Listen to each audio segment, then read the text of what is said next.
हाँ ठीक है.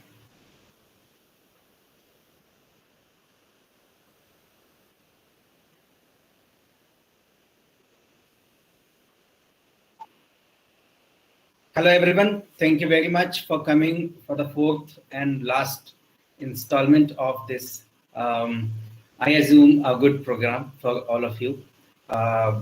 As per your personal notations and public commentary, I am assuming that this program was immensely helpful for all of you, and maybe it will help us connect more with a purpose that we as a researchers are engaging into something very important in our research programs. So, and whenever we are stuck at any point of time, you will be contacting us, and maybe our we will be able to help you the best way possible. So, welcome on the last session. It is more of a SPSS. So, because of many reasons, we could not do it on the scheduled day of 4th of May. And but you all understood that the situation is different, and you positively waited for it. Thank you very much. So, welcome everyone. Let's start what we are supposed to do it today on the day 4. Day 4 have partial things which was not completed into the third installment of the program, and everything else. So okay, so let me go through straight away the tests today, because that's what we've been waiting for, especially Sarans. You wrote that you are more interested into knowing the test and how it is applied in test cases. One more thing, at the end of the session today, we are going to give you some links and some sample exercise. You can, I mean, that is not a mandatory thing, but if you will do that sample exercises, and once you, if you're stuck somewhere in that exercises, you can contact us with Telegram or the numbers available over here. We will be happy to help. And today, once you complete your quiz, we will be, naturally you all get the scores, and that if the scores are more than 6 out of 10 of all the quiz, then we are going to send you certification of as a qualified trainee. And if it is less than 5 or less than 6, then we will be sending you as a participant certification of participation, not of qualification. So, and if you have not attempted any of the quiz, then we regret to say we are not going to send any certificate to you, and it is wisely so. You will agree with me why it is so. Okay, so not wasting much of time, a little bit about my organization, Parsec Research. Per second research is a spelling mistake of Parsec. So, but I love this. What we do, we catalyze your research. If you are into a process of doing any academic or non-academic research and you're stuck or you slow down, mostly people are slow down, or actually we all are having this confidence of postponing most important work for the later part of time. Why? Because we think that when we will get exclusive time for doing it, we will be able to do it very beautifully. But what reality is what happens in reality is that at the end of the moment, when you see that time is very less, and then you get panic, and two things happens: either you submit a very poor report or you don't submit it at all. So this is called sea fever in the time management. This is called sea fever, that we always try to do small things and non-important things first, assuming that we will be able to save a lot of time for important things, and the thing which will be time consuming. And in the process, we always try to put very important thing of things of our life, thinking someday I will get ample of time exclusive for this and I will do best out of it. And we keep on doing it. So this is very general practice of the people.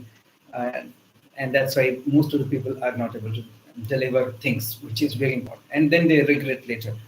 This has happened all throughout our schools and colleges, and in PhD, this problem amplifies simply because we get 100 other things in our life which will need our undivided attention, and that's why we keep on putting this PhD thing as a last priority. Uh, so that is our intention as an organization, to catalyze, to come into your research experience without influencing it immorally or unethically.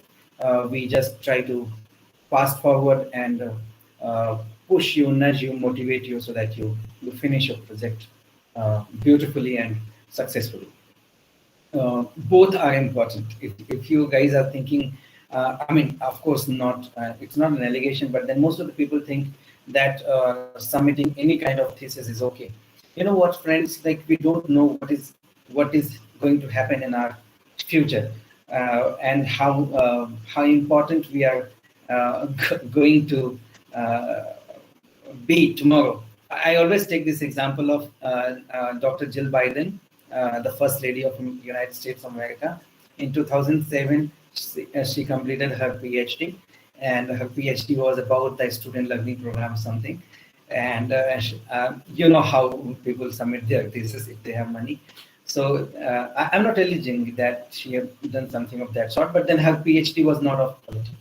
So the moment she turned out to become a First Lady of the United States of America, entire world started scrutinizing her thesis and alleging that she has just done a PhD and it is not something of a great work, especially those who have done their PhDs with a very strong zeal and things.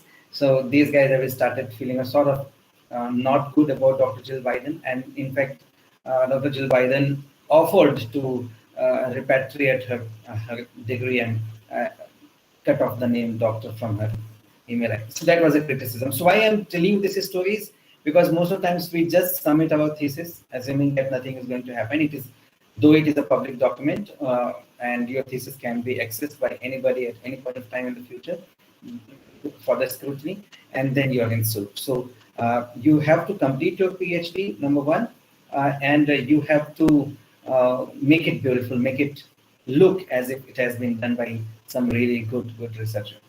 And then there are a lot of parameters. So for any of those parameters, if you want us to contact, if you want us to help you, we will be really happy. So either it is consulting or helping you understand where are you stuck, making ideas clear, and setting out your dates, helping you in editing and formatting and what to be done where. You can always do that. Okay, guys. So not hanging around much about what my organizations do. I will just start straight away working on where we left over. So we've been talking about this particular slide, and we discussed about what test is applied at what point of situation and where it is important. And I think we also decided that we're not going to hang on in each and every kind of test discussion, because as and when it is required, we are going to talk about it on the go. So today at the end of the session, I'm going to give you a link of sample files of SPSS and Excel both. And with the help of those sample files, you will be able to run the tests that we are going to talk today and many more other tests. You practice with those statistics, with those files. You practice these tests, what we're talking. And if you're stuck anywhere, let us know. So that we can actually help us. And we are not going to include this part into our evaluation naturally, because it's a very theoretical program, and everybody will have your own capacity of understanding this program, because just 1 or 4 lectures on a virtual screen will not make you, if at all you are not pro in it, will not make you 100% sure about how to go ahead. Having said so, I'm not also underestimating our interaction, because in this interaction, I also am very much sure that you guys are going to have a lot of grasping and learning. Okay, so not wasting time here, going ahead. So I will quickly run through what we did last time. We we discussed about SPSS, localization of data to the SPSS, because you cannot just straight away copy and paste the data in SPSS, or there is no mechanism in SPSS that whatever data you're collecting through any digital media will automatically start storing and appending into the data of SPSS. You have to make it you have to localize it, right, so that it will become absolutely suitable to SPSS. To do that, you have to define each and every variable in SPSS. This screen is talking very specific about how you are going to define your data in SPSS. And it is very important that you rightly define, especially the column called value. If you have a nominal data or an ordinal data, then perhaps you need to a nominal, ordinal, or a scalar, whatever. In case of scalar data, probably you don't have to, of course, you don't have to define in the value, but then all other data you have to define the values, what is the meaning of the code that you have provided, that numerical code you have provided. Of course, because you have to convert everything into computational value, because otherwise the tests will not be logical into the strings or the text if you are using. Right, friends? So let me see. Okay. Good evening, everybody. Good evening. Thank you. Good evening. So another request I would make here to all of you, friends, is like when we open SPSS, we get plethora of options it starts looking into, and then we always have this curiosity that what is happening from that option and this option. So do not run around to many options. Just focus upon the test that we are discussing today. And I have already provided you with the contact details. We can discuss things out of the session and after class, and we will be very happy and glad to engage, particularly in person with you, if at all you need us. So yeah, so our intention is that you guys work on the test that we're talking now in the session. It is limited, of course, because the time is one thing, and then I'm not using SPSS right away. The tests that we're using are pasted as slides, so there will be a lot of limitation challenges, but we will be able to explain you very good. But also, I want you to put your questions in the comment box. So nowhere I'm stopping you to keep. Do not clear the doubt. So please clear the doubt whenever you have any doubt. Right.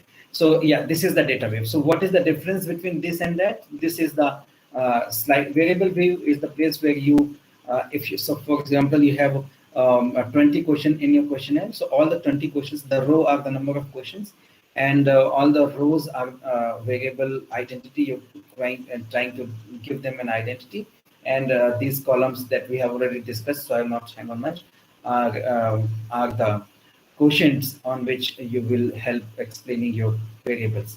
And once you explain the variables, your SPSS will be ready to accommodate all the samples that you've collected from the market or from whatever tests. So here you will be able to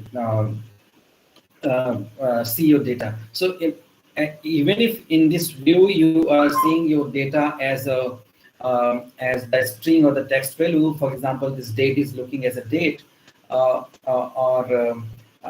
job category is looking as a job category, but in originality, when you will paste it, it will be a number, and you can always see the number value. So if you can see the option the right wherein A and 1 is written, so the moment you'll click A and 1, it will convert this entire slide into the numerical value, which will be the actual value based on which SPSS will explain, will evaluate and run the tests. Okay, so and once you run the test, this is the output window. In the output window, you will be able to migrate all your data from the output window to whichever software you are using to develop your report. That can be a MS Word, that can be MS Excel, or whichever thing. So you can export it and you can use it in making your report. So because this output tray of SPSS is very magical tray, right?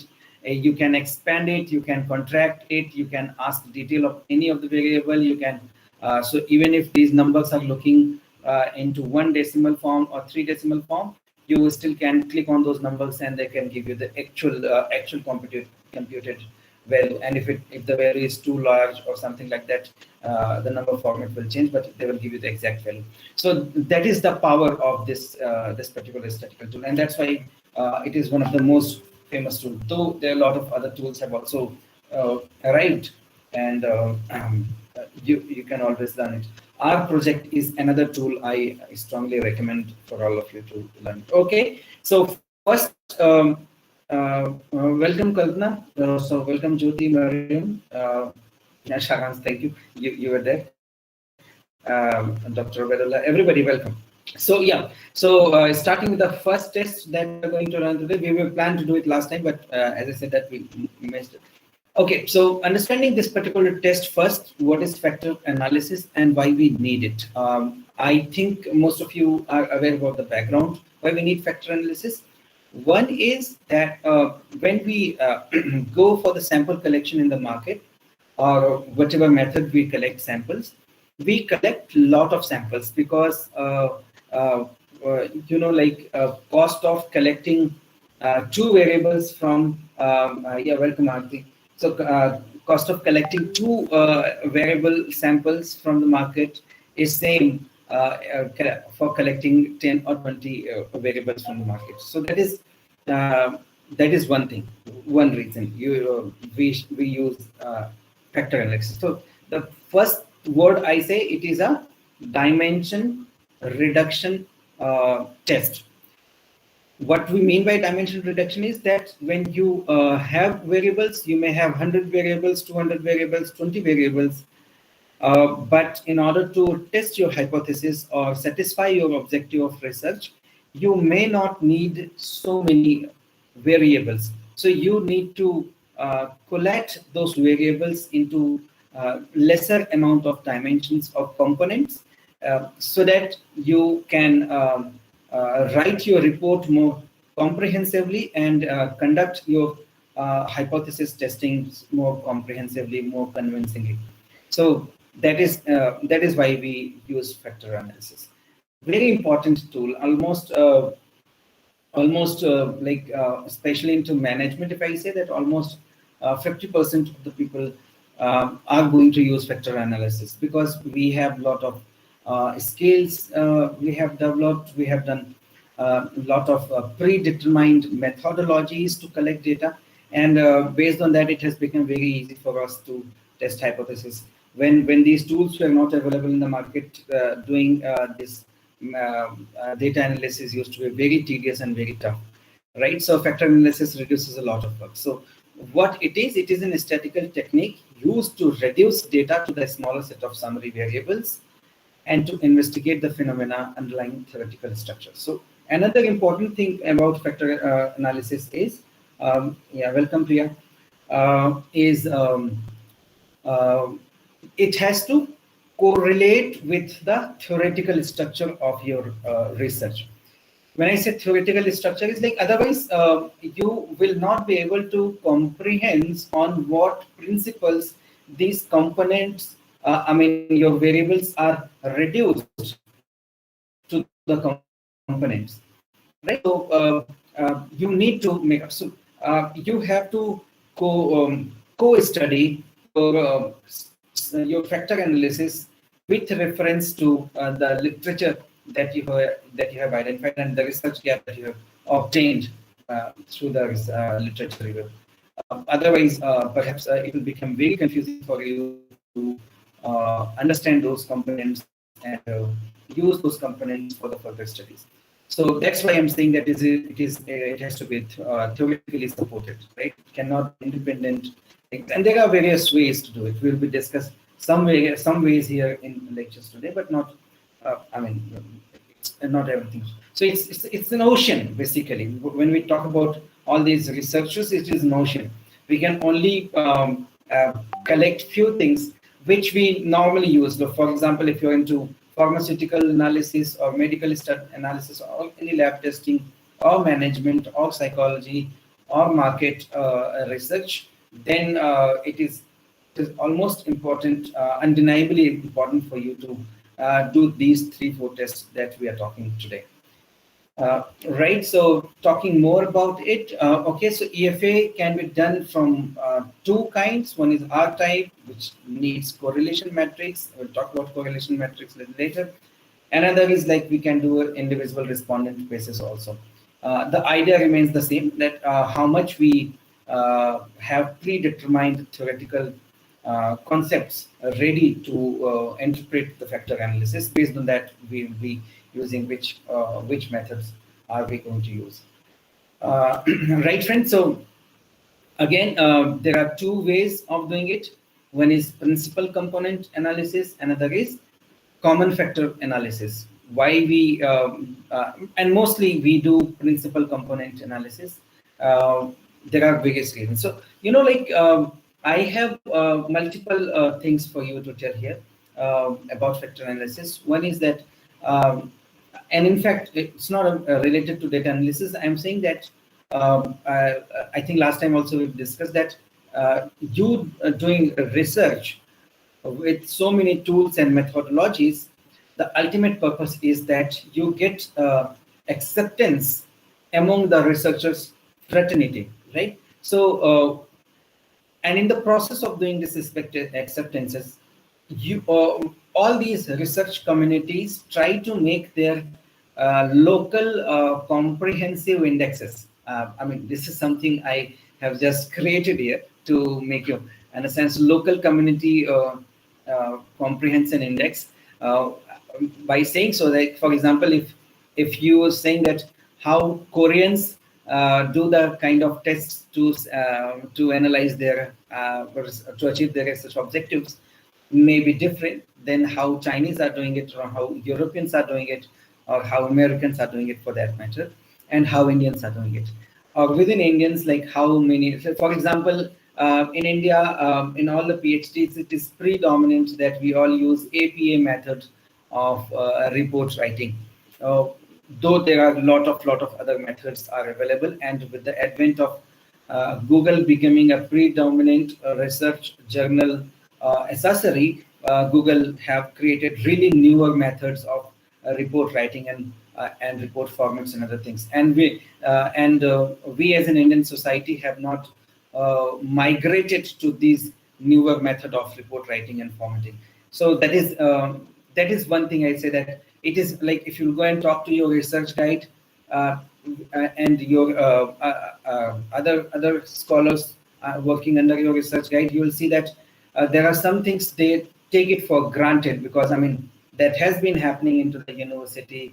This has been going into the things, So people do not heed much upon the technical viability or technical usability of these tests. They straight away apply those tests, which is into practice, into their local community comprehension indexes.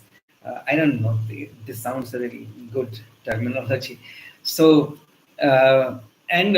we selected 3-4 tests for today's sessions based upon what we as a community use a lot of tests. So that doesn't mean that we don't use other tests. We use a lot of other tests, but we have kind of not taken which one is not very much useful. So today we're going to talk about both principal component analysis and common factor analysis, but we have to understand the difference, right? So principal component analysis used when we need to drive minimum number of factors and explain the maximum portion of variance in the original variable. So there are 2 factors. So when we whenever we apply factor analysis, there are 2 things bothers us most. One is that how many factors has been reduced out of how many variables we have applied, because that's ultimately purpose. But in the process of reducing those factors, are we ultimately able to explain the component effectively? Are the components being explained or not, right? The ultimate purpose is to reducing the the variables, but not reducing the quality of output or comprehensibility of the output. So that I mean, you have taken one component out of 30 questions that you 30 variables that you have, and you explain that will not serve the purpose, because maybe that one component is explaining 100% of your research objective, or maybe it is not explaining at all. So you have to be, and if you'll take all the 100%, naturally then you have to take all the variables.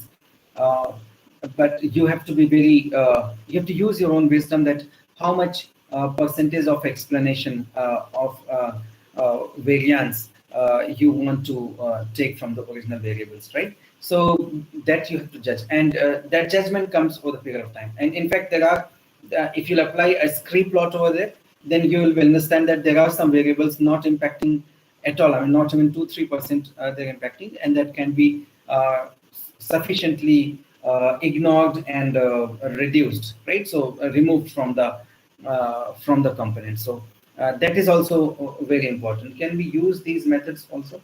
Which method, Aarti? Can you elaborate? Sir, I pray for your well-being and health. Thank you, Professor Brahmbhatt. I was absolutely okay. There was a crisis in my family, and I had to run. I had to travel. So on the day we scheduled our lecture, so that time it was a mandatory travel for me to come to a place wherein I can be of help to my family who were struggling. So, and that's why we could not do that way. But thank you very much, Professor Brahmbhatt, and it feels really good. So thank you. We can, the machine learning and other are for the new technical, right? So yeah, Ranvija, so you've answered to Aarti, I guess. So it is invisible. Ahmed, what is invisible? Are you in my output? I think I can see all going fine. But so I have my colleague Avesh and Ranvija. So Avesh, can you attend what Ahmed is saying? So yeah, my video is not. Okay, so we can't tell it. Like okay, maybe something has happened, or I will not try to improve it that in middle of the session. I will just continue to do with slide. So Avesh, why don't you put slide in the full screen? Remove the video part completely. So okay. Okay, so and in the common factor analysis, when the researchers do not know the nature of factor to be extracted and the common error or variance. So what happens those when you design your questionnaire, you design with either you assume some factors and you make your questionnaire by bifurcating those factors into questions which can be automatically later on can be obtained. Thank you, Dr. Abdullah. My family is doing fairly good. Yeah, it was really worrisome the last time, but today we all are comfortable. Thank you for your prayers and strength. So yes, all the prayers worked, and we are safe and sound. So yeah. So and so yeah. So at the time you factor it and you break it part into the questions, and then you try to test it. In most of the case, you do not do it. You straight away make your questionnaire. You go with the questionnaire, and once you come written back the questions, then you try to obtain factors, because you naturally cannot have all the variables acting upon obtaining all the research objectives. Yes, so going ahead, if at all anywhere you are stuck, my dear friend, please put your question. If not me, then my colleague Ranveja will attend your question immediately, or I will also try to attend your questions. So pay attention here. The screenshot is helping you understand. So most of you must be having SPSS, and if you are not having SPSS with you, connect us individually. We will give you the access of our SPSS for the time being, or else you can download SPSS from the IBM's website for 25 days. You can run it without license agreement, without paying any money. And once you're comfortably running it, then you can purchase it later on. The best is that your university you're affiliated with must be having the license for you, and if you're a PhD student, the university can provide you the license access. And then there are you can always have older version of IBM SPSS. They are readily available in the internet, and you can use them, and that will not have any limited access number of days as an access to. You can have unlimited access to that. So there are multiple ways. So if the easiest way is to contact us personally, and we will provide you the access. Because otherwise it will not be, if you will not practice, it will be a really problem. Because like if you'll go to this only one column called analyze in SPSS, it has so many tests, and within the test there are so many methods of doing the same tests that it will be really troubling for you to recall it whenever you want to apply it. And that's why it is advisable that when you get these copies from us today, as SPSS files from us today evening, you practice those things, and once you are stuck somewhere, you let us know. Because if you think that you'll practice later, then probably the purpose will be lost. So please try and understand, right? Please practice. So and it doesn't matter you're into a data view or variable view or into output tray. In SPSS, this option called analyze is always visible, and you can always use this option from whichever screen of SPSS you are into. So this is the middle option called analyze. Go to analyze. To select factor analysis, you have to select the option called dimension reduction. So beautifully, it is already explained that the ultimate purpose of you running this test is to reduce the number of variables you're going to finally examine in your test, and that's why it is called dimension reduction. Within the dimension reduction, the method is called factor. So you select that option factor, and once you select the option, the pop-up that will come to you. Okay, okay, there is one slide missing. I will. So I don't know, hypothetically, how will I understand? So in that option, factor analysis option, you select the number of questions that you want to reduce the factors upon. So the moment you copy all those questions into execution tray, in the execution tray, you will get this option that how many questions you want to migrate it for in the execution tray for running the factor analysis. And the moment you do that, you set OK. In the output tray, the first thing that you will notice is called Kmo Test, right? So what Kmo Test is for? Kmo Test. So this first table is an indicator of the fact that whether factor analysis is a viable thing to do with your data or not, right? Whether this test will help you in your research or will not help you at all. So I mean, this will immediately put you put a mark that okay, factor analysis is not for you, some other test will apply. So once this test give you a confidence, then you will be really happy for applying this test, and this test will be useful. So how to read this test, how to study, understand this test is what we're going to discuss here. So in the next I will also talk about that in what situation it is not at all advisable for you to do factor analysis. In the next subsequent slide, I'm going to talk. In this slide, I am helping you understand how to read this KMO in the output tray. The first thing that you will see. Right, so the metric indicates that the extent to which correlations are determined by the variances shared by the variables rather than the variable shared by the specific pair. So the whole purpose is that are the questions that you're using to reduce into the components which you will be further using it as factors, are these components viably being reduced or not, right?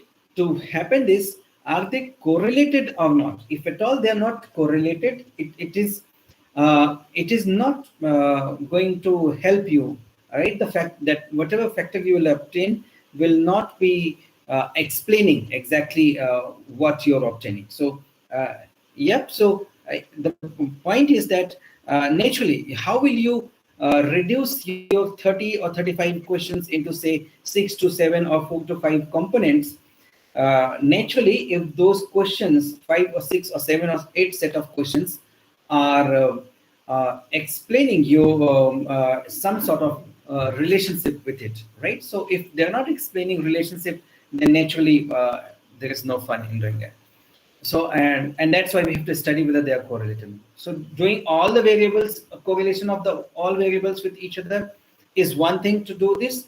Another is that you see the KMO value and you get to understand it here. Right, so there are two things you will see, that KMO, that is Kessler, Mayer, and Nolkin, and another is that the Barlett test for sphericity. Two things will come. So what is Barlett test of sphericity is trying to help you is that the hypothesis that you're using into a correlation matrix is an identity matrix. That means, so for example, in subsequent scene, when you see the correlation matrix, the diagonal values of this correlation matrix will be 1, and all the adjacent values, the values in the bottom triangle and upper triangle of the table will be having some significant numbers. If these numbers are more than 0.5, then and their significant value is less than 0.05, then these variables are correlated, and the more they're correlated, the better they are useful for the factor analysis. And if they are all 0, right, so all the diagonal values are 1, but all other values other than the diagonal values are 0, that means all the variables that you have tested here are the independent values and are not related to each other, and that is why that matrix is called identity matrix. So what is the concept of why it is called identity matrix? Because identity means you have a unique feature which is a clear-cut differentiator from anybody into the sample space. So for example, my identity is my face, my name, my national tag number, called UID or something. So these are my unique values, and it has nothing to do with your face or your name and your national tag numbers. And if we will compare this data into correlation matrix, then we will see that there will be almost 0 relationship with each other. And that means any identity matrix must be having 0 adjacent values into the adjacent triangles of the table, because otherwise whatever it is, but it will not be called as identity matrix, because there is then there are lot of relationship or similarity between the variables that we have seen. So and that is what in Barlett we're trying to see, that whether or not the tests that we have taken are the part of identity matrix or not. Because if they are part of the identity matrix, there is no reason we should go ahead with these variables to apply for the factor analysis. And in order to obtain that, you have to again see the significance level, that if this test have is significant into your case of hypothesis that you're trying to test, right? And if it is less than 0.05, then I have to go ahead and do the factor analysis. I hope this makes things clear to you. So yeah, so again, then you have to see the table called eigenvalues. So eigenvalues, you have to see two things. In the eigenvalues, the total eigenvalues should be always more than 1. So if for example you have lot of components you have obtained, but for example in this case we have 14 components, but only 3 components having total eigenvalues more than 1. That means that these 3 components are sufficient to explain your thesis, right? Your research objective, and other components are not required for you to have any value, right? You can simply ignore them. But parallelly, you have to also see that how much percentage of your a research objective is explained by if you're drawing. So how much of it is explained? So if it is explained close to 60% or 65% or 70%, then it is good that you can confidently drop other variables and you can continue with these three variables. Otherwise, if they are not able to explain your say 100%, 50%, even 50%, then even if you have good eigenvalues, total eigenvalues, but the ultimate purpose of you conducting that research test is not useful and not viable. Right. So in this table, you can see that factor 1, 2, 3 are having total eigenvalues more than one. And if you see the row third row, last column, it is 64.9% is the cumulatively explainability of the particular factors, right? So by adopting these three components, you will be able to explain 65% of your objective. So, and this is comfortable since you can comfortably take these three components and you leave other components, because in order to achieve 100% explanation value, you have to pick up all the factors, which again will make your research cumbersome and complex, and the purpose will ultimately get defeated. So that is also one thing we all should understand. Okay, so there are two other tables you'll get, that as sum of extraction squared loadings, extraction sum of squared loadings, and rotation sum of squared loadings. So these are two things will also come to you once again. So these tables shows the variance explained by the extracted factors before rotation, right? And the next one will be telling you after rotation, and this again explains the variability, the particular objective of the rotational values that we obtain, right? So and that is why we use so Emerald has a question. What does the factor 1, 2, 3 means? Okay, Emerald. So thank you for this question. Let me so I think you missed some part of the lecture today, or else maybe you could not understand by the way I was explaining. So that may be something I could not do. I will help you do this. So, for example, you are having a questionnaire or maybe an observation in the lab test in which you have recorded 20 variables. And out of those 20 variables, you have a research objective which is sufficiently tested by ignoring a lot of questions that you have, a lot of variables that you have recorded in your test. So in order to accommodate all the variables without losing the significance and importance of all those variables, to reduce the burden, the complexity, number one, and to increase the value of the resultant outcome of your research, you apply factor analysis. So once you apply the factor analysis, it reduces from 20 variables to depend upon the kind of research you are into, can be 3, can be 4, can be 5, or can be 10 also, right? So 50% reduction.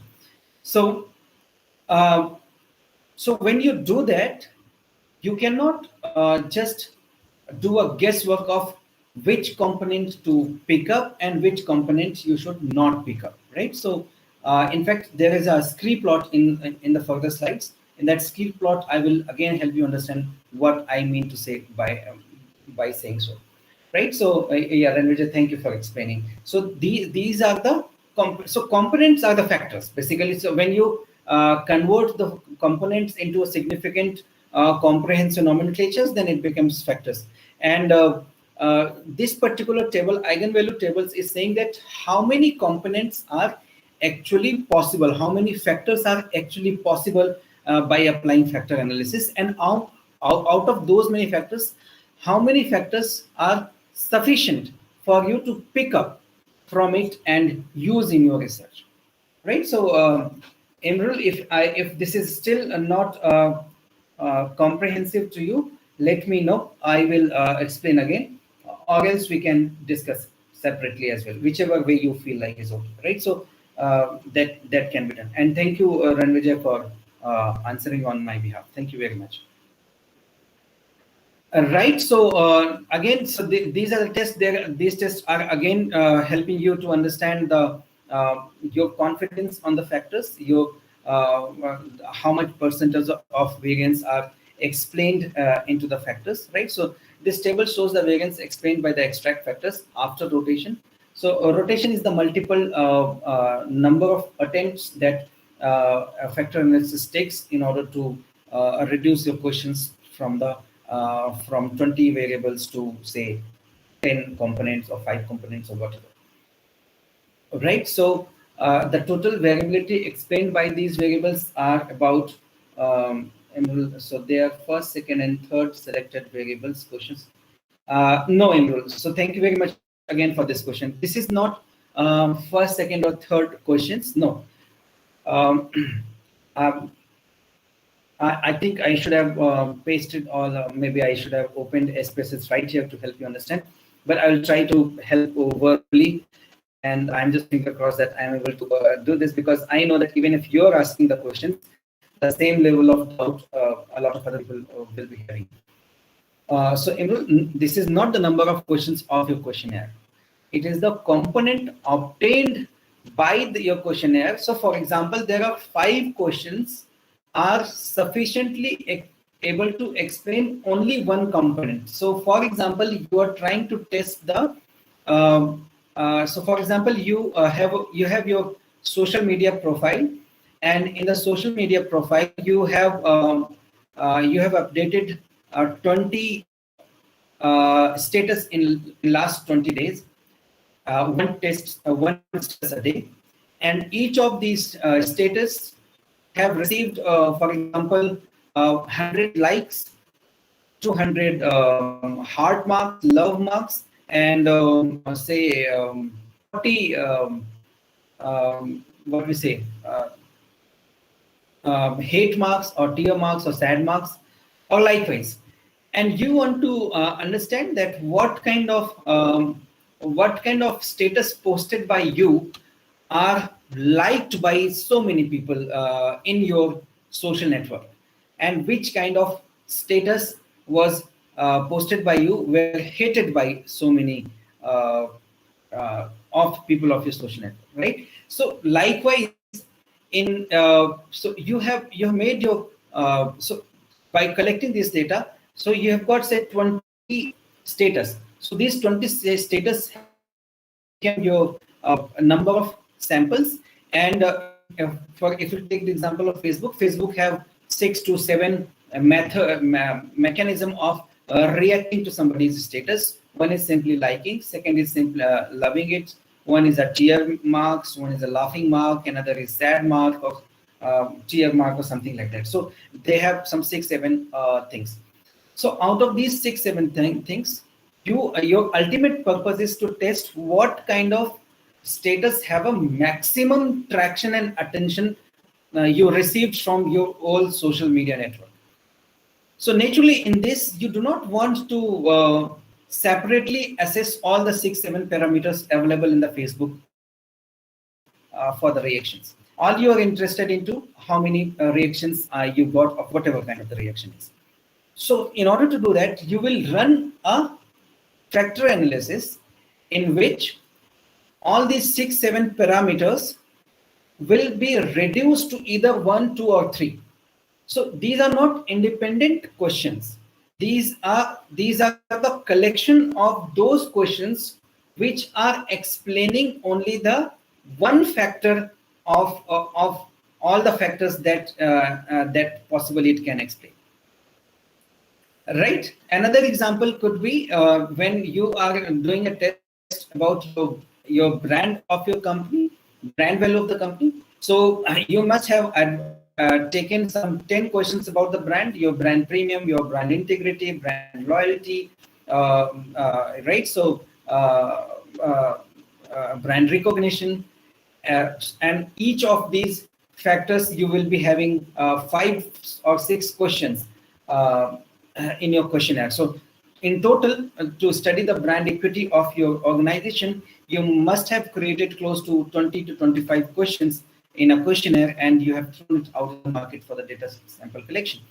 And now you want to understand these out of these 20-30 questions, you want to separately want to understand that what is your brand loyalty, what is your brand premium, what is your brand recall value, right? So these brand recall values, brand premium, these things are called factors. And naturally, out of those 25 questions, some 5 set of questions were exclusively explaining about the brand premium.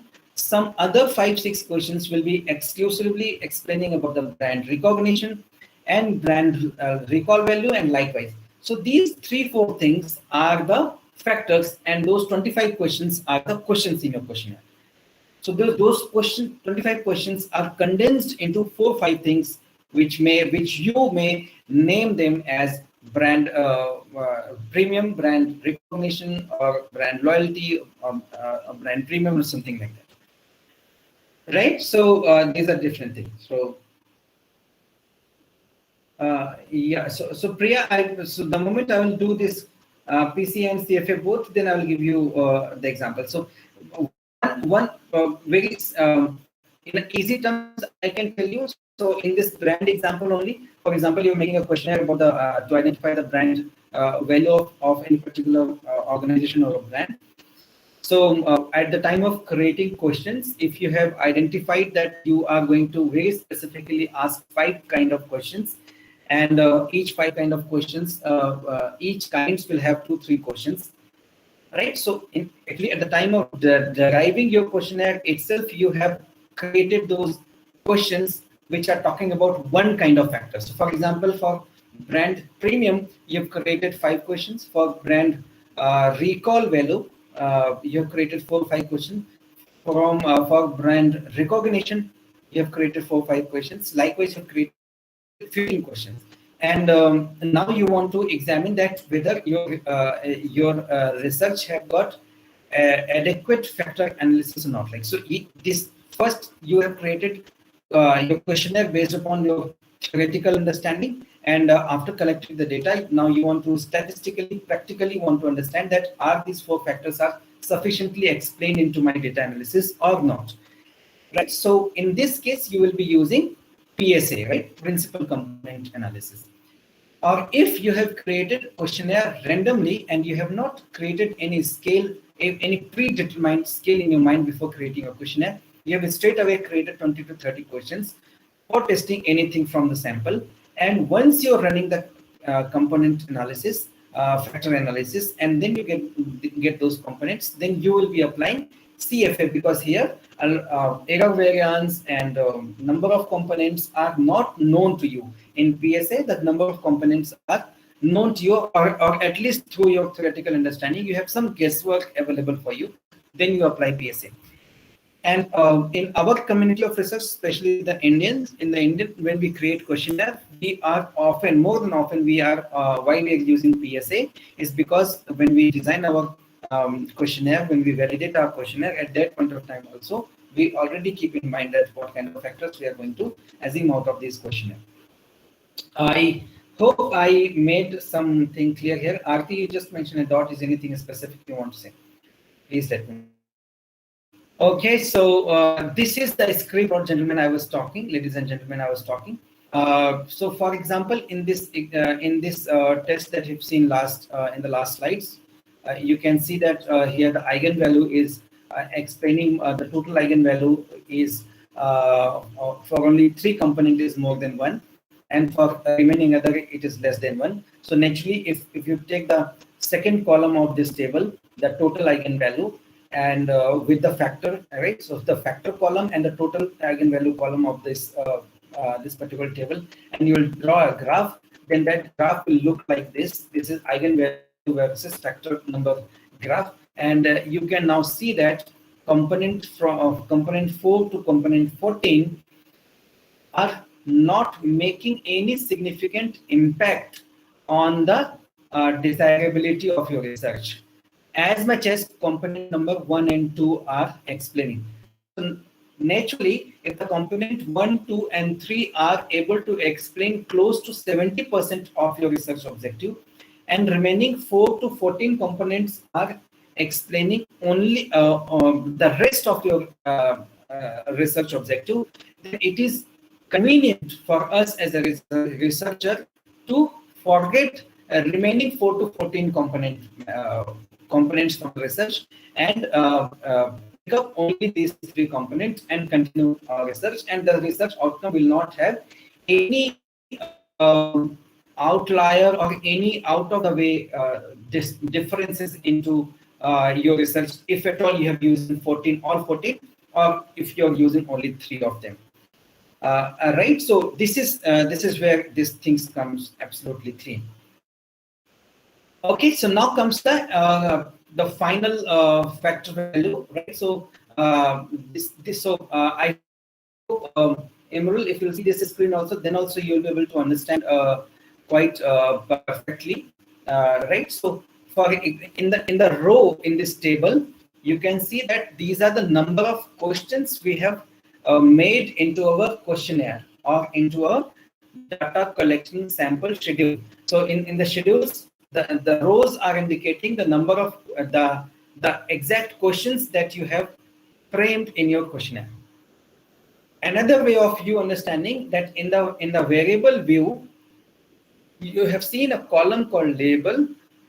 So whatever value you have mentioned in the label are the values available into the rows here. So long distance last month is the label of the variable that you have defined in the variable view, right?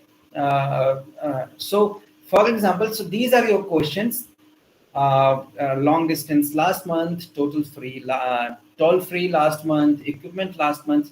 So this question is talking about the nature of calls. So this data is very old at the time when we used to have telecalling as a services, right? So for example, somebody has analyzed the data of the conversion of sales from the telecalling or the cold calling methodology, and that is why they have created this particular questionnaire. And based on this questionnaire, these are the questions, right? These questions must have been asked on the liquid scale, right? So or maybe in another categorical methods. Now, since we have taken only 3 components, so here you can see that column factor 1, column factor 2, column factor 3 are only picked up, because in the last screen we have seen that remaining 4 to 14 number of columns are not making any significant impact into the outcome of my research, and that's why I have only picked up 3.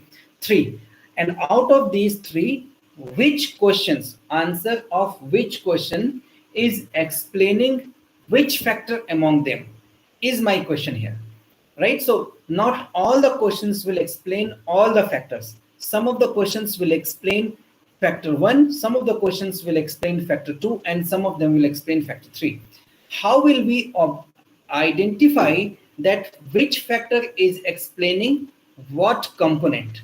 So if the value is less than 0.4, somebody pick up 0.4, somebody pick up 0.6, somebody pick up 0.2, depending upon how much determined you are to make an accurate analysis out of it, right? So any data here, any value having less than 0.4 is not explaining that particular factor, right? So for example, take the first row. In the first row, the long distance last month, the value for the factor 1 is 0.062, which is less than 0.5. That means this question is not explaining the factor 1, and in fact not at all explaining the factor 2. It has gone to minus, so I mean there is no question. But in the factor 3, the value is 0.854, which means it is extremely good. It is very close to 1, which means 1 is 100% and 0 is 0%. So 85%. This question explains 85% of the factor 3rd. right? So that's why we will say that we will ignore this question, ignore for remaining two factors, but we'll pick up into factor number 3. In the second question, you will see that factor 1 is explained 0.72%, that is 0.726%, and remaining others are less than 0.5. So we'll draw for them. And if you see the entire data in totality, you will see that each of these questions are explaining at least one factor maximum and other two factors minimum. And if we have taken all the 14 factors here, then you would have seen that these questions are very less extending the remaining 14 factors. All of them value will be having, surely for sure will be having values less than 0.5, in fact less than 0.2 even in most of the cases. And that's why we have ignored them. So here you can see even the last question, if you see the electronic billing, you will see that factor 2 has a significant 68%, 0.686% is explained, and other two factors are not at all explained. So that means it is a very strong factor analysis in which you can identify that the three factors are sufficiently explaining your entire research. So I hope I have made you guys understood this thing very clearly. If not, please place a question. I'll be very happy, and my colleague Ranveja will be very happy to answer.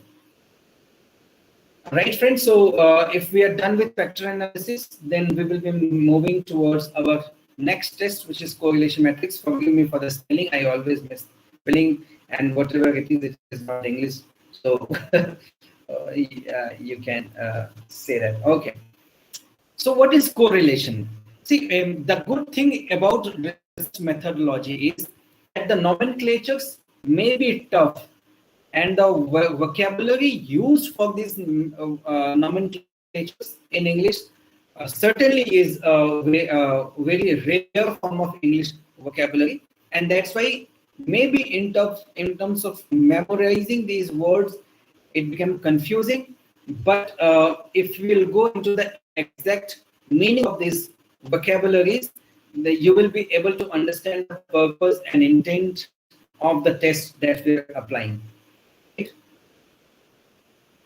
Mr. Mustafa, of course, this lecture will be available on the channel. You can see it later, but it is always good that we see it live, because live gives you more undivided attention. And if you're seeing the recorded lectures, you try to skip it, you try to fast forward it, you try to drop, and then there are a lot of confusion, and you keep on shuffling about videos one to one another.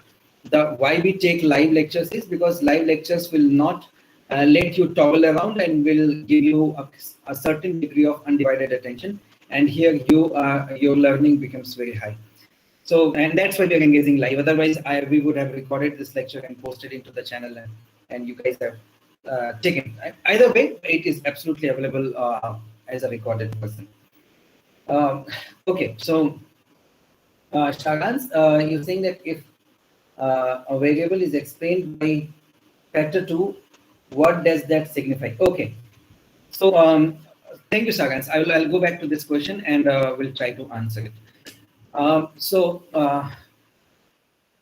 Let me reorganize my thoughts. I'm saying that these factor 1, factor 2, factor 3, based upon your theoretical understanding of your research, you will be naming these factors in your subsequent research. So taking the example of the brand research that we discussed a few minutes ago, for example, you've created your questionnaire in which you have 20 questions, and some of these questions are talking about brand premium, some of the questions are talking about brand identity, brand recall, and brand loyalty. Likewise, I'm just taking random values, right?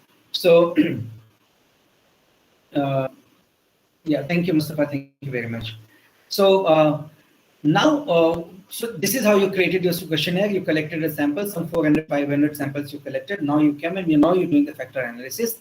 So naturally, when you apply it in your factor analysis, for example, you have taken only 4 factors. I will name it B1, B2, B3. That is brand premium, brand identity, brand loyalty, or something like that. And you applied here, and at the time of principal component analysis, you made that only 4 factor you want, because in the scree plot, remaining other factors are not sufficiently explaining. So by looking at these questions, for example, long distance last month here, the question in the case of Brian might be like, I always crave for the taste of strawberry ice cream of quality walls, right? So if this is a question, so then naturally this is talking about the brand recall value of my brand of quality wall ice cream. So that means if it is resting on component 3, that means the component 3 is talking about the brand recall. So I will name my factor as factor 3 as brand recall, and similarly I will name my factor 2 as a brand premium. Brand premium is like would you switch to other brand? The question is, would you switch to other brand if your brand becomes costlier? So that means there is a price elasticity, that my customer is able to bear the price elasticity and will still stick to my brand. That means that even my brand is costly, my customer is ready to pay that money. That means my brand has a premium. That means this particular question, if it is giving high value for the factor 2, then your factor 2 is talking about the brand premium. And similarly, if your if you have a question like, what if another brand is having the same taste of ice cream, strawberry ice cream, like the quality vials, will you like to switch? And it is cheaper, will you like to switch? Then, and if your respondent says yes, that means that person is not loyal to your brand. All he is loyal is to the taste that you're offering. That means the brand loyalty is rare. And if this question is giving high value to the factor 1, then your factor 1 is talking about your brand loyalty. So all the 3 factors have been explained about brand loyalty, brand premium, and brand recall value, right? So I hope now you converting your questions into factor have got much clearer. So are they saying, I want to know whether we can use new version offered by Google to write these theses. Okay, Arti, so good question. Of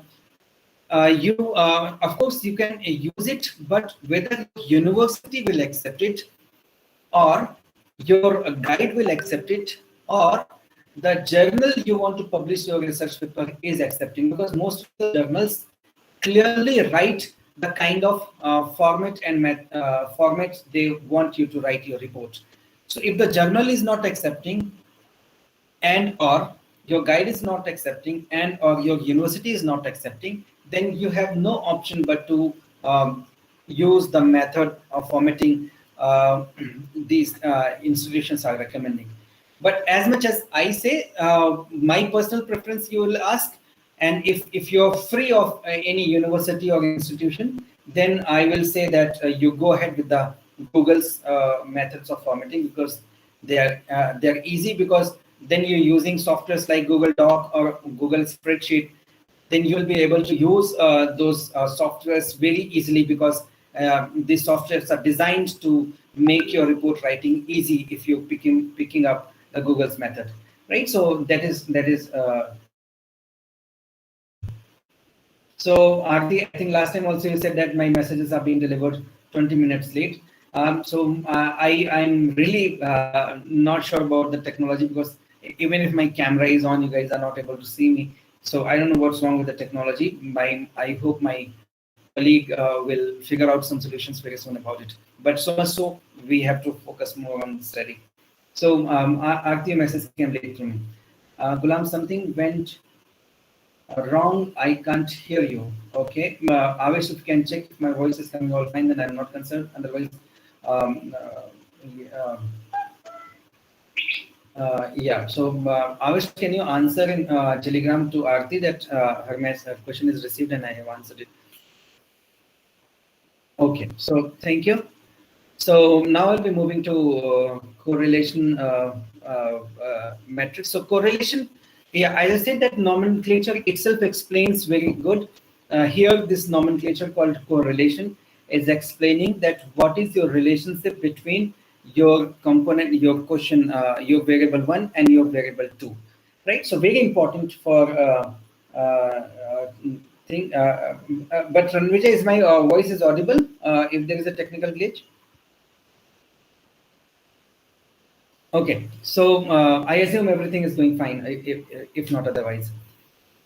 So you are obtaining a relationship between variable x and variable y, and what kind of relationships are possible statistically and logically, not emotionally, of course. So there can be three kind of relationship possible. One is called positive relationship, one is called negative relationship, and of course there is called no relationship, and no relationship is also a good relationship, right? So yeah, thank you, Ranvir. So type of correlation, there are three kind of correlation tests possible, and if you go to SPSS, all three kind of tests are available, and all three kind of tests are equally important. So please try and understand. So that doesn't mean that you just has to run Pearson correlation or experiment correlations or Kendall-Tau relationship. All three are equally important. All three are having different significance. So for example, when your data is parametric and when data flows normal distribution, then you are using Pearson correlation. And if your data is non-parametric or you are using your data is not normally distributed, then you will be using Spearman and Kendall-Tau methods, right? So I'll be explaining each one of these methods separately, one-on-one. Okay, so as I said that this is basically a ratio. That's why it is called R. So Carl Pearson was the person who has created this test for the first time. That's why it is named after him. And the complete name of this this correlation is called Pearson Product Moment Correlation, right? That is PPMC test. It is also said most of the times. Okay, so do not go to the mathematical formula because two reasons I'm saying. One, it is complex, which is of course, and two, now because we have got softwares and so many tools available in a digital framework, so we don't we have lost this tendency of doing manual computations. But why these formulas should be known to you, because it will help you mentally evaluate which tests will give me what value. Like in my last lecture, I have said that ultimately the entire statistics is based upon the methods of thank you, Aarti. You're literally getting all things very late. So uh, so the what I was saying, the entire statistics based upon the way you're creating mean average and the method and types of mean average, and how much deviation we can obtain from those mean averages from the actual data that we have, as much as deviations we have, and comparing those standard deviations and the kind of means, and collecting those formulas will and all the permutation combinations of those average and means are actually helping you obtaining all these researches that we're talking about. So so as much as you are able to understand these formulas will help you mentally imagine what kind of tests are good for me and what kind of tests are useful in my kind of research we are doing. But you can do it simply by going through the recommendations and following the other research papers, how they have done it. So, but it is always advisable for me to develop this ability of you are able to imagine the outcome of these tests. That will become extremely easier for you to do your research to the quality and capacity the world of research fraternity is expecting you to deliver.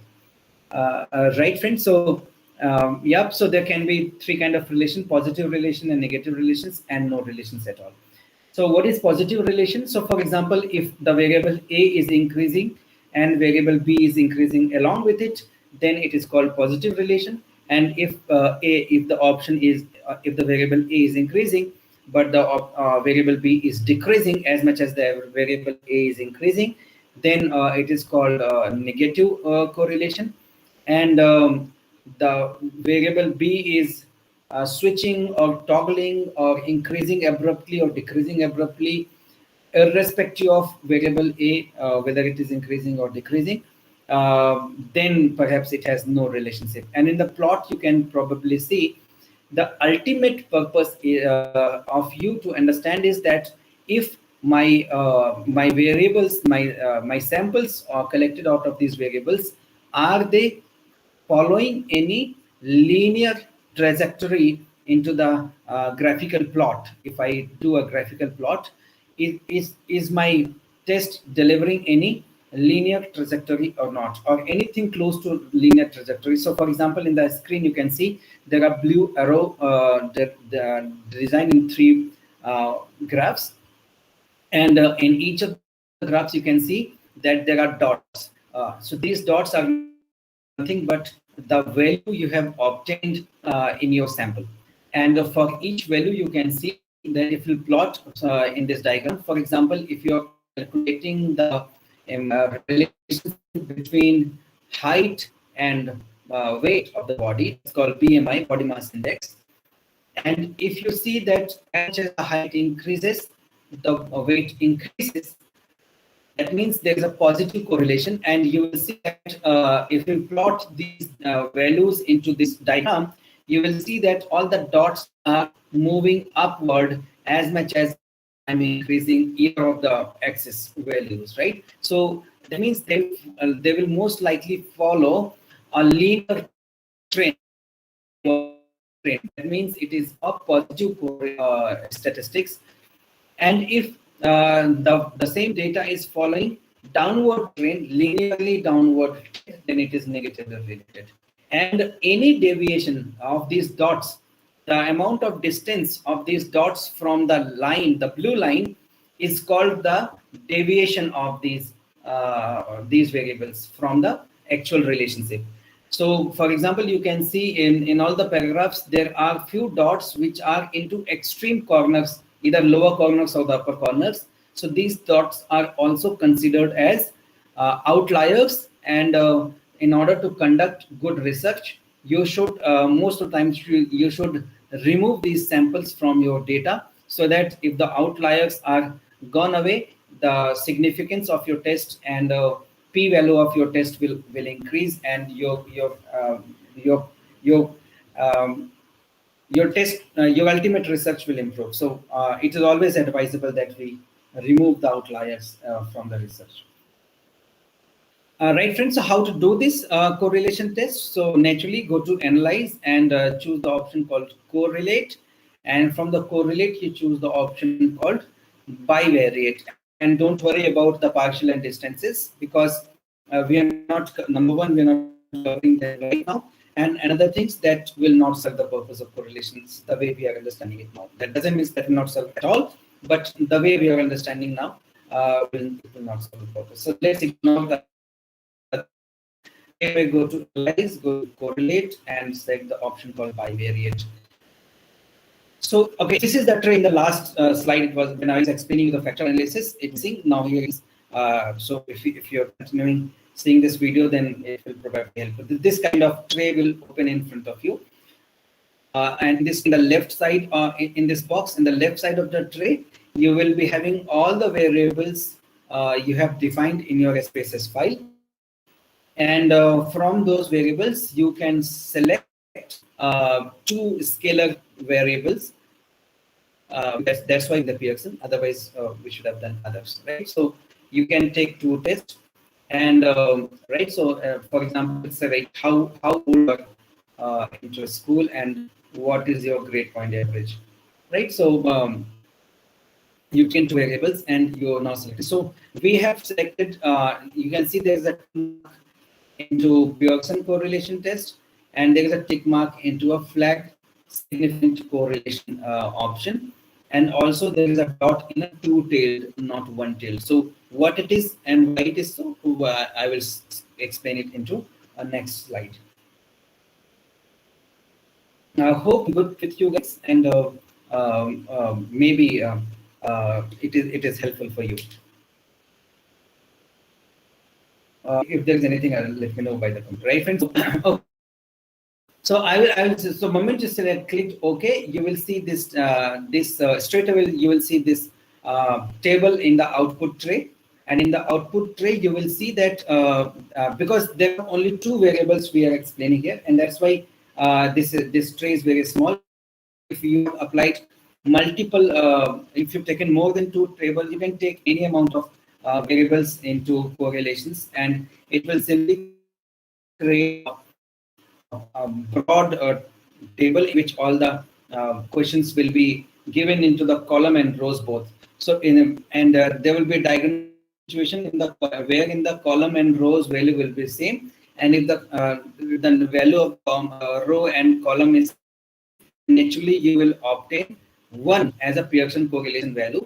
1 means 100% relationship, which is very obvious that number of older siblings will have 100% correlation with the number of older siblings, because as much as you are increasing the siblings value, the other value is already increasing. So I mean, it is actually not useful here, but it is for you to understand that naturally the same variable will have all kinds of relationship with the same value.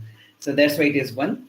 Other than that, if you see the column 1 and row 2, you will see that we are trying to examine the relationship between number of older siblings and the grade point average of that particular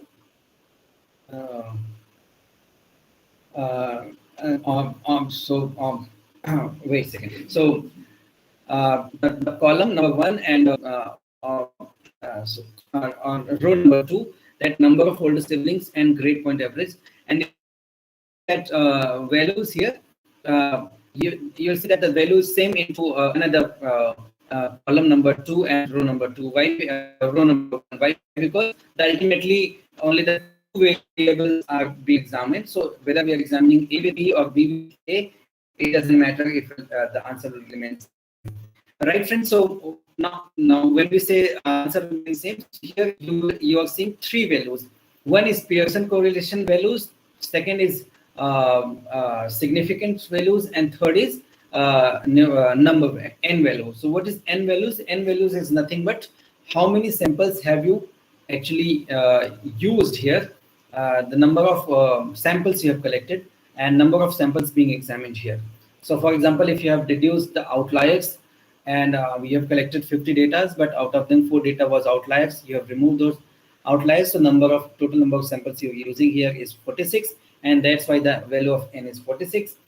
And significance values, here the significance value should ideally be less than 0.05. So significance value less than 0.05 means 95% confidence in the test outcome, right? So that is the significance. How much is the significance value? So if the significance value is less than 0.05, that means 95% confidence you can exhibit in the test that you have just obtained, right? And that is why it is very important for us to always see the significance value before we even jumping into the conclusion that there is a relationship or not. So there may be a relationship, but that relationship will be very loose, not strong. And how much strong that relationship is, how much determined that relationship is, that will be shown in by the significance value, right? So that's why we have to study all three of it, in which the value of n is not important, because mostly whatever amount of sample you have incorporated, the same amount of sample will be examined here. Right, friends. So here you can see that the significance value is is more than 0.05. That means the hypothesis that that there is a relationship between number of older siblings and the grade point average GPA. There is no relationship at all. And also, if you can see the value of Pearson correlation here, it is minus 0.09, which is not even 9% confidence. That means anyway it is not related. In both the way it is declared that both the samples, both the variables have no relationship. Right. So there are two advice into the Pearson correlation test. One is that you always apply a scatter plot. So what is actually a scatter plot? Scatter plot is nothing but in this screen we have I have shown you this is a scatter plot. Scatter plot also help you understand the whether or not there seems to be any relationship or not. So visually you will be able to see that whether or not my data have any relationship. So that's a visual demarcation. And now because here the test is also explaining the same thing, which means that both ways you have identified that there is no relationship between the variables that we are examining here.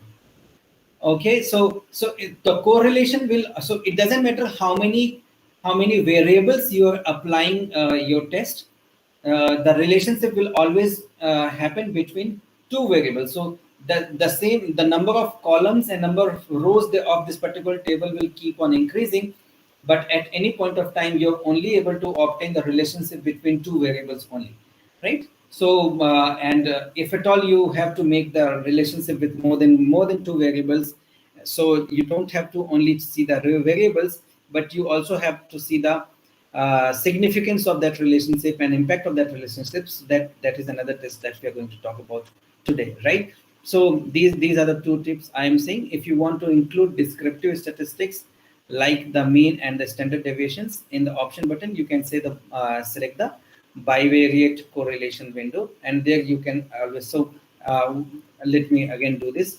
So if you will in this screen, you can see the right side there is a button called option. The moment you will click that option, you will get the option of selecting descriptive statistics. So once you select descriptive statistics, it will also tell you the individual mean of all the variables, and through mean and standard deviations also you can very easily make out that there seems no relationship between these two variables, or if at all there is a relationship, you will be able to see that there is a relationship between these two variables.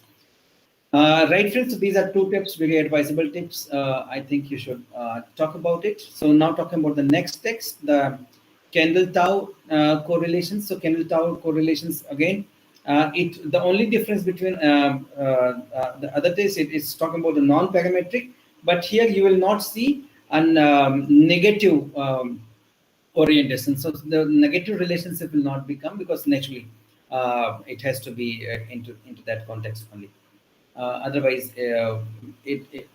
and because it is talking on the non-parametric metrics, so you will be able to obtain researchers better, right? So if you're talking about the taxations, the value of taxations with the responses of your respondents, whether they think that the taxes are high or not.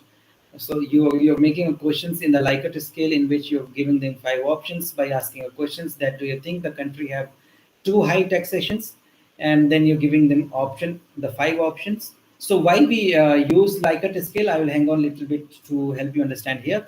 Like in Facebook or in any social media statistics, once you update your status, you get 10 likes, and within that likes you get different kind of emotional reactions to those particular status that you have updated. That means by reading your status, which will give me an email, which will have an emotional impact on your social network, like the people in your social network, and that emotional reaction may be getting enraged upon you, may be angry on you, or happy for you, or emotional for you, or sorry for you, or sad for you, something like that. So there can be multiple ways of emotional reaction to the status that you have updated. And uh, and these buttons, these likes and dislikes buttons, are actually helping you to convert your emotional value into the numerical value, countable value, quantitative value, so that you can logically and arithmetically calculate what actually happened to your status. And that is why these social media websites are extremely behind you to force you to update a lot of status, do a lot of activities in social media, because they want to calculate your emotional state of mind into arithmetical comprehension, so that they can decide what brand or what product you will react at this particular time, so that they can show you that particular brand or product, and you trigger the sale button and sales happen. And that is why almost all the social media platforms are free for the user, but extremely costly for the advertisers, because the ultimately fun of money is coming from the advertisement. And that's why these social media platforms are so much successful.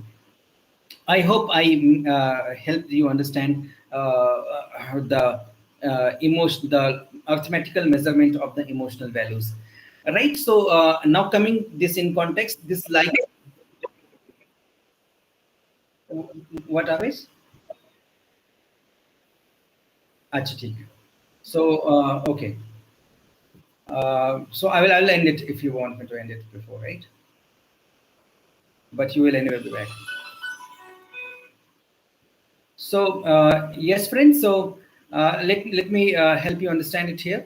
This Likert scale is also helping you convert your emotional reaction to that particular question into an arithmetic and quantitative way. So, for example, if I'm asking a question from you, do you think that the taxation of this particular country is too high? So, though you will have a computational understanding of this question, that okay, if it is 10%, then it is high; if it is 26%, it is very high; or if it is 20%, it is extremely high, something like that. But if you'll ask this question from say 400 to 500 people, you will say that though the taxation of that particular country is not changing, but people's response to that taxation being costly or high or low changes. That means it is not the arithmetic value of taxation which is impacting the perception of your respondent, but their own socio-economic strata is impacting. So, for example, you're running SME, small and medium enterprises company, then the amount of tax that you pay will be felt very high from you. And but if you're head of a multi-million-dollar multinational company, then paying tax will become a very obligatory form of you, because you being a head of a multi-million dollar multinational company, you take a lot from the governments in terms of infrastructures and the labor and other market, and that's why you are able to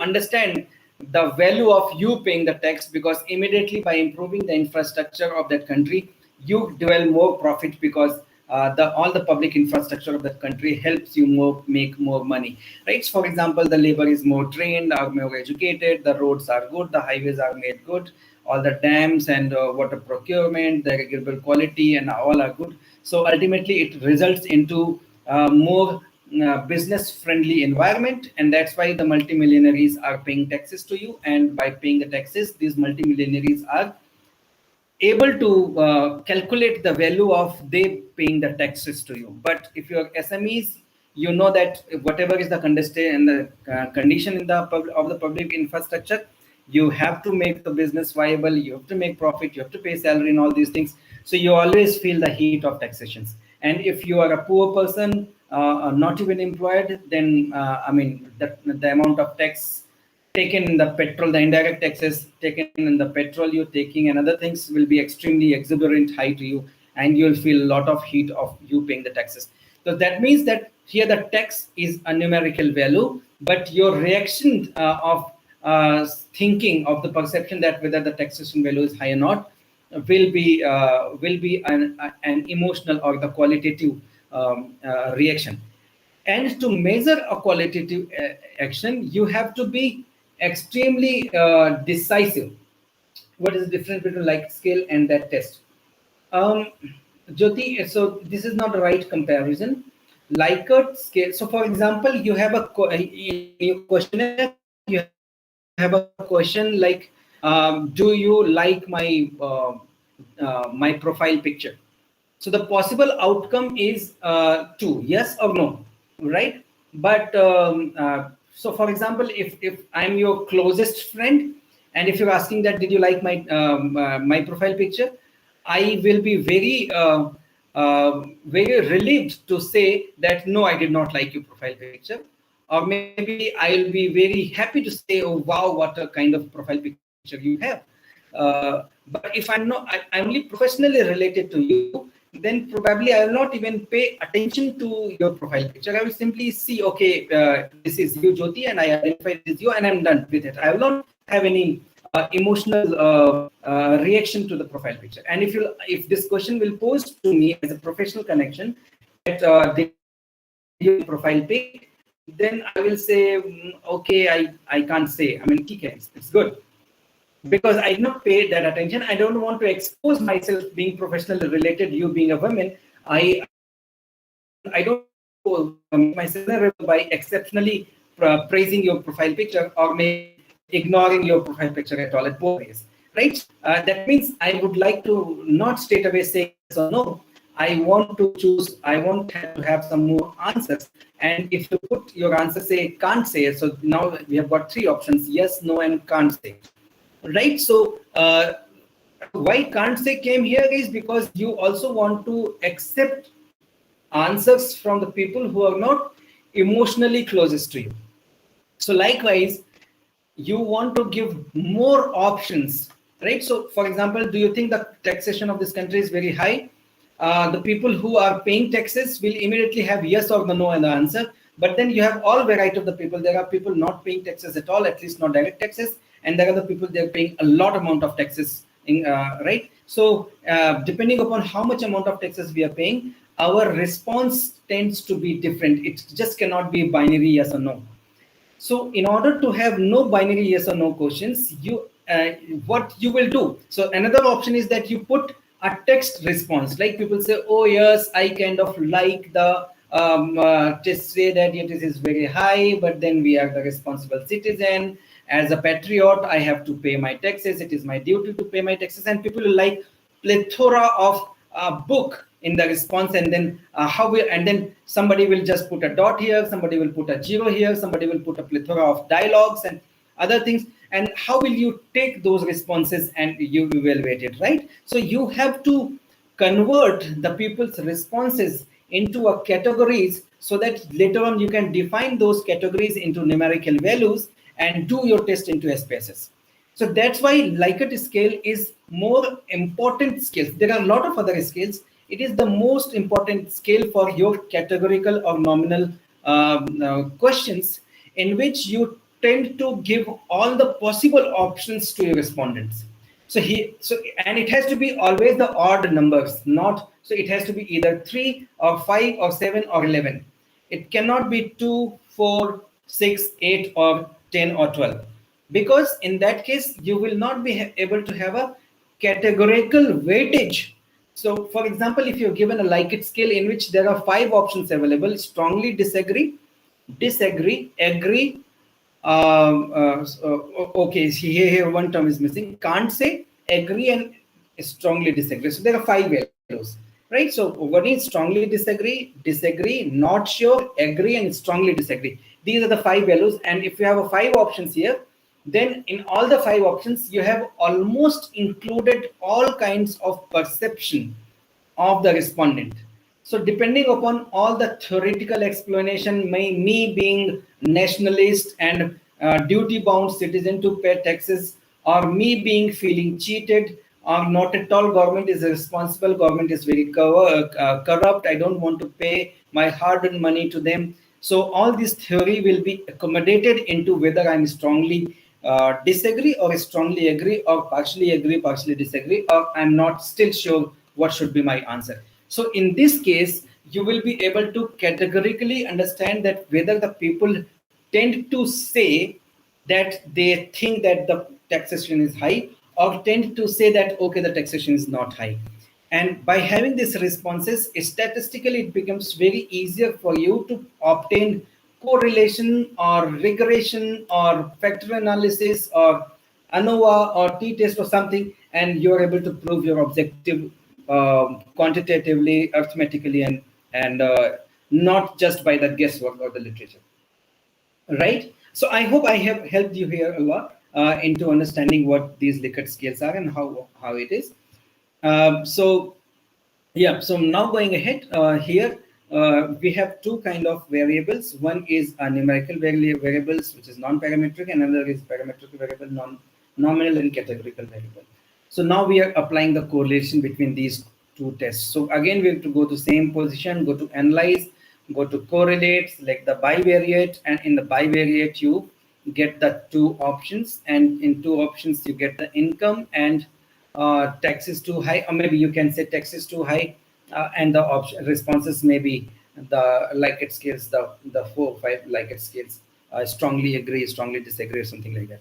So you've selected both the variables into the next tray, and instead of you selecting the Pearson in the next layer, you can see that we select the tick mark, the candle in tau, and again we flag the significance. So why we flag the significance? You can see in the result the two asterisk marks. These two asterisk marks are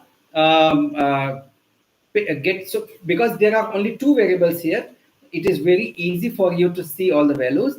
But for example, if there are 10 or more variables here to identify, to see, then you will be able to see that which variable have a significant impact, which of the variables are not significant correlated. You will feel lot of complexities in finding them, and that's why you flag these things. So based upon the significant correlations, if there is a mild significant relations, SPSS will mark a single asterisk mark, and if there is a stronger significant correlation, then SPSS will put double asterisk mark in the value, and this will help you immediately understand that which are the relations having significant correlations, and which of them are not having significant correlations, and it will become easy for you to do the hypothesis testing and further report writing.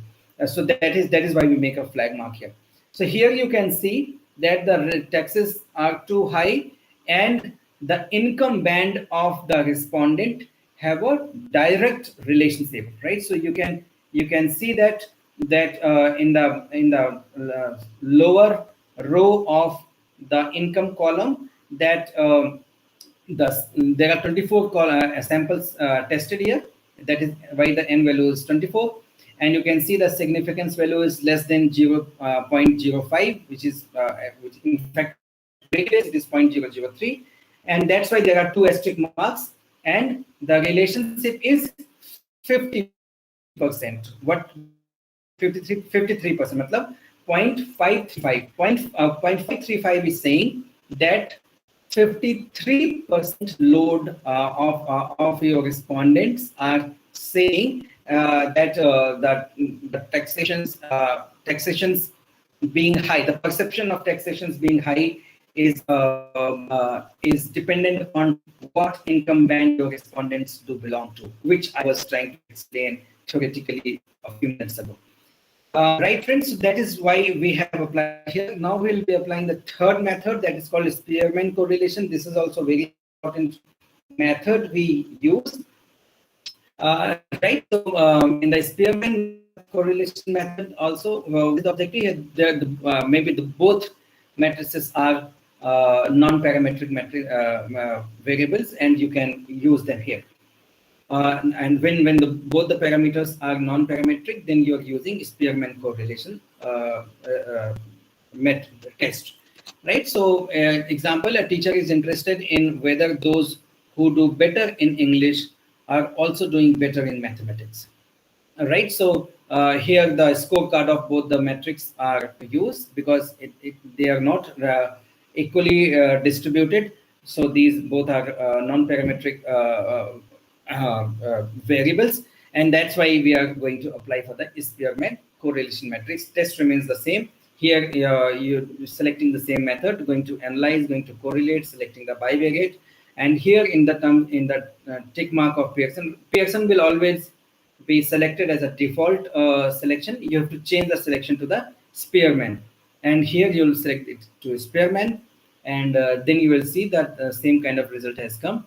And in the result, you can see that here you can see that there is a single asterisk mark into the significance relation, because it is 0.035, right, which is very close to 0.05 but less than 0.05. So it is related, but significance is not as high as it was into the last test, in which the significance value was 0.003, which was extremely less than 0.05, and that's why it was strongly significant.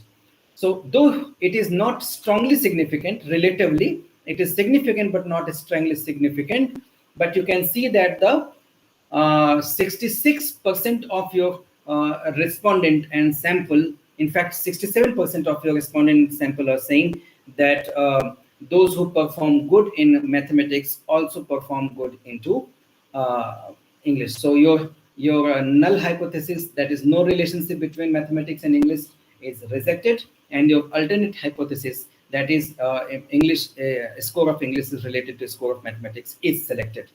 That is the significance of Spearman correlation test. So friend, I hope this test is also good for you. Now I'm going to discuss about the last test, which is very important again. And this test is little complex from other two tests, but very important test. Why? Because in this test, we are going to develop a linear model to obtain the future value or the values which are not recorded by the samples, all the samples. So based on the samples you have collected, we are going to predict what will be the future circumstances or the circumstances that are not recorded in your test.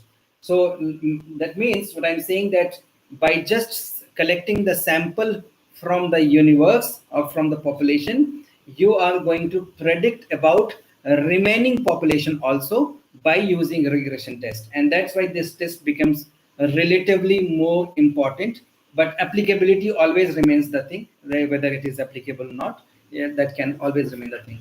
Right, friends, so let's understand it technically, theoretically first, and then we'll be applying it on SPSS. Okay, so linear regression is the next step after the correlation. So of course, in order to have a linear regression, correlation has to be obtained, because otherwise how will you, because ultimately it is also testing the possible, if you plot the chart of these variables, again the chart has all the dots should tend to align with any of the linear formation, line formation into that particular chart. So that's why it is called linear regression. And because it will fall into the linear pattern, then that's why it is called correlated. That can be negative, positive, or no relation at all. Right. So in that process, the first step is that it is the next step of correlation. That's why we are studying it after correlation as well.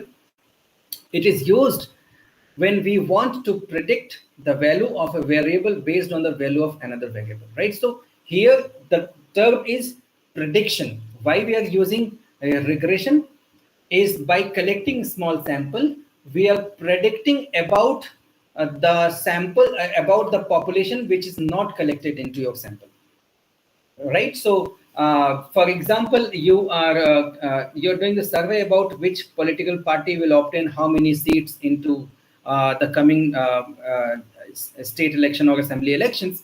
Then probably you will be using a regression as a formula. So right, so that is the method you are actually trying to predict by obtaining the amount of sample that you've collected from the exit poll or from the opinion poll, or just from the random sampling of the pollsters, right? So that is one. So prediction is the key here. The thing with the regression is prediction, right? The variable we so regression. As I always say that the good thing about research methodology is that the nomenclatures may be very unusual for the vocabulary, but very aptly defined. Here, why we call it as a regression, because we have to identify that at what amount of regression a particular variable is exerting upon the other variable. And if we understand the kind of regression one variable is exerting on another, we will be able to predict by the model. That will be the ultimate purpose of you doing the regression, right? So at the end of it, I will tell you the model equation also, and how that model equation is also obtained. And as I said in the last slide, I will also give you the test samples, the sample files on which you can apply these tests into your SPSS, and you can see yourself that whether or not we are able to obtain the results or not. And if you are stuck somewhere, you're always connected to us, and you can talk us in detail about it, and we'll be very glad and happy to tell you. Okay, so the variable want to predict is called dependent variable, and the value which we are using to predict is called predictor, right? So there is a predictable. So there are two kind of variable in the regression: the outcome variable and the predictor variable. Always remember, sometimes they say dependent variable and independent variable. In India, most of the cases people always say dependent variable or independent variable.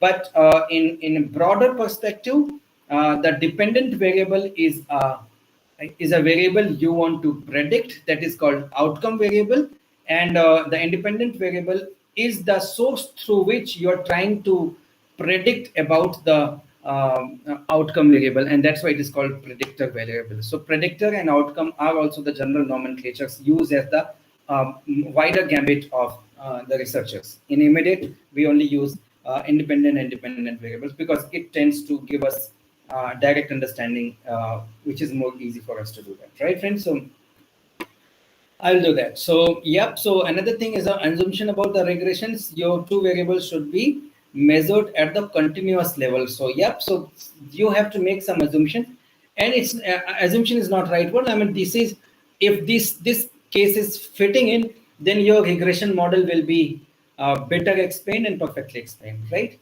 And there needs to be a real linear relationship. The correlation there has to be a linear relationship between the two variables that you're taking, right? And another assumption is that there should be no significant outliers. So in your data, you plot the scatter plot, you make the scatter plot, and in the scatter plot, if you see any data or any sample which is an outlier, you should better remove those outliers, right? So it is important, otherwise your regression will fall back, and because in the regression model, you're actually developing an equation, and that equation will have constant values which will help you obtain the exact value with the help of predictor variable to the outcome variable, and that's why you should remove the outliers. Next is you should have independence of observations, which you can easily check using the Durbin and Watson statistics. I will talk about Durbin and Watson statistics. Independence and observation of like your variables are not forcefully made dependent on the predicting variables, right? So otherwise, again, what actually you're trying to attempt here will be lost, right? Uh, I always feel tough to pronounce it, but I will try to pronounce. Your data needs to show homoscedasticity, which is where the variance along the line of best fit remains similar. So what is this? This is also I'm going to tell you at the time of applying the test. Okay, friends. So I don't know if you guys are listening or what. Like my comment thread is all stopped, and I think I'm talking to myself. Okay, so these are this is how I said about the assumptions 1 and assumption 2 and assumption 3, right? So in the assumption 5, you can say that the first diagram is talking about the heteroscedasticity, and the second is talking again is the hetero, and the third one is talking about the homoscedasticity. So why homoscedasticity is because your linear regression, your ultimate purpose of regression is about predicting the future variable.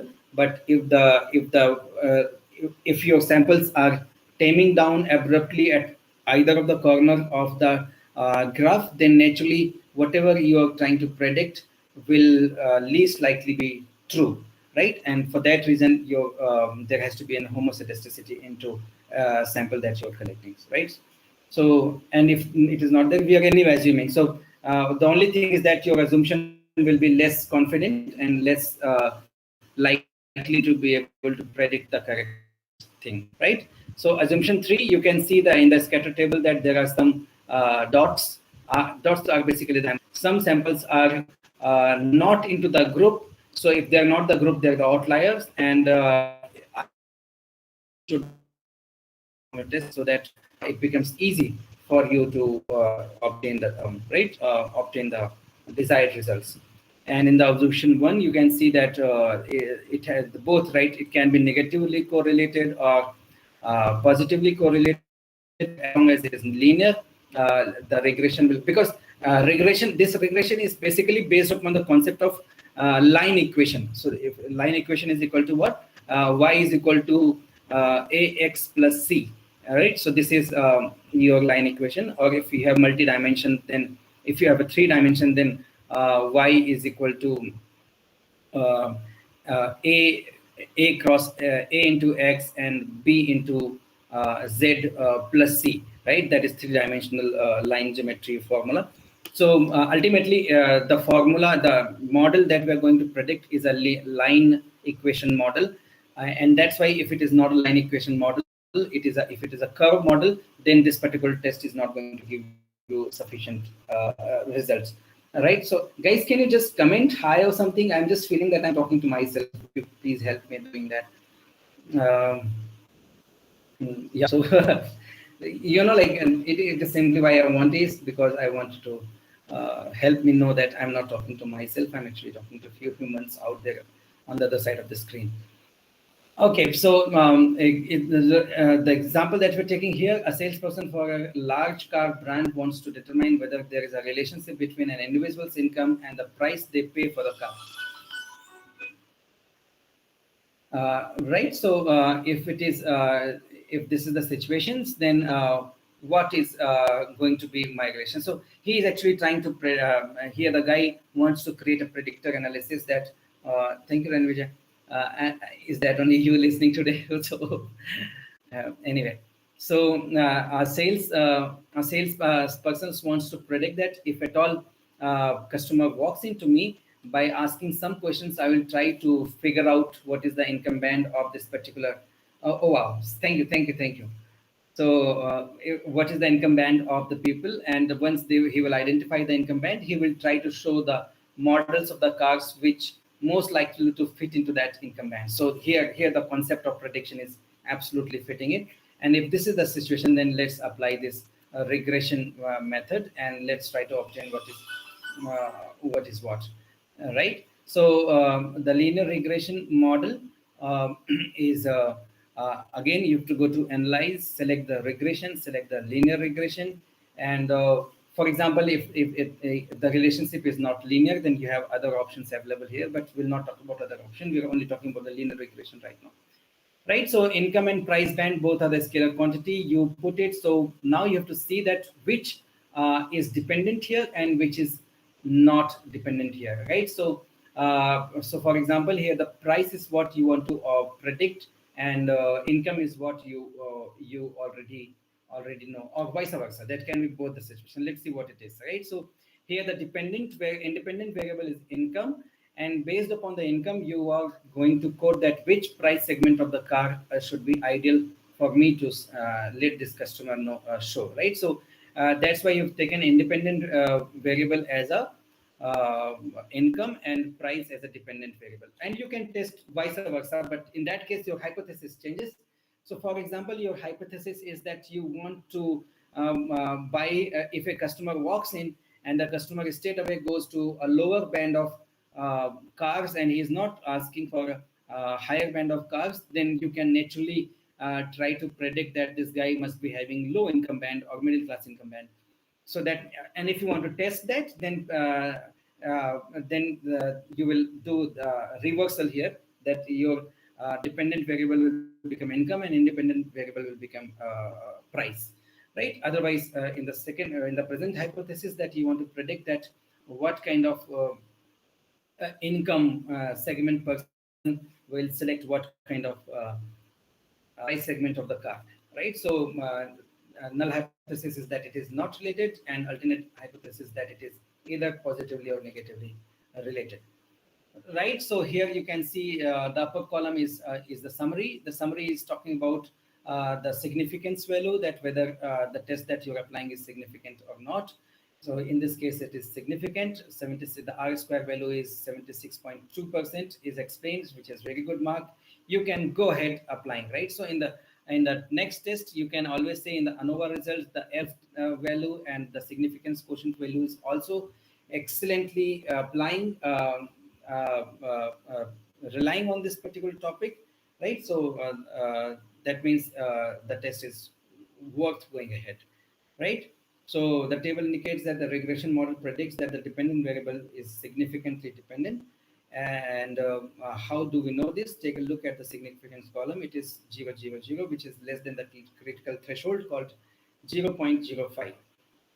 Okay, so that is what we've been doing. Now we're coming again to the regression analysis model table. Right here we can see that how much it is related, right? So as I said, the formula for the line is y is equal to a into x plus c being the constant, a being the constant value, and x being the independent variable and y being the dependent variable. So in this case, we have to replace our x and y with price and income. So income became the independent variable, which is x, and price became the dependent variable, which is y, and c is the constant value, in which in the table you can see there is a bracket within which there is a term written constant, and the column, the cell number B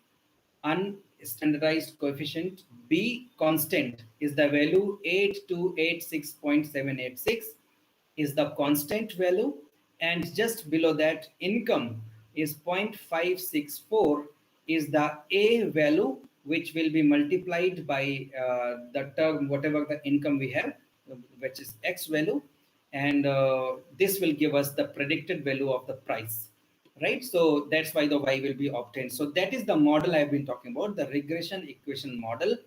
And if you have applied it into more than 3 variables and 4 variables or 5 variables or 10 variables, then your plot will be multi-dimensional, right? If you have applied for more than 2 variables, then it will be a 3-dimensional line equations. And if you're applying into the more than 3 variables, then the line equation of the multi-dimensional variable will be applied here, but the model remains the same. And this particular model will help you predict that, okay, if this band of income person coming in, then this price segment of the car should be sold to that particular customer. So that is how you are able to predict it.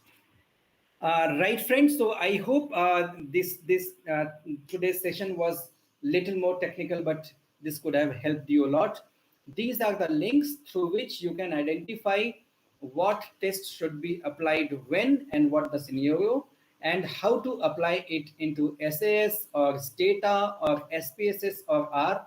These are the softwares other than SPSS. Today we have only discussed about SPSS, but through these links you can also find out how it could be examined in R Studio or R Project or SS or Stata other than SPSS. So please use these links, make your study.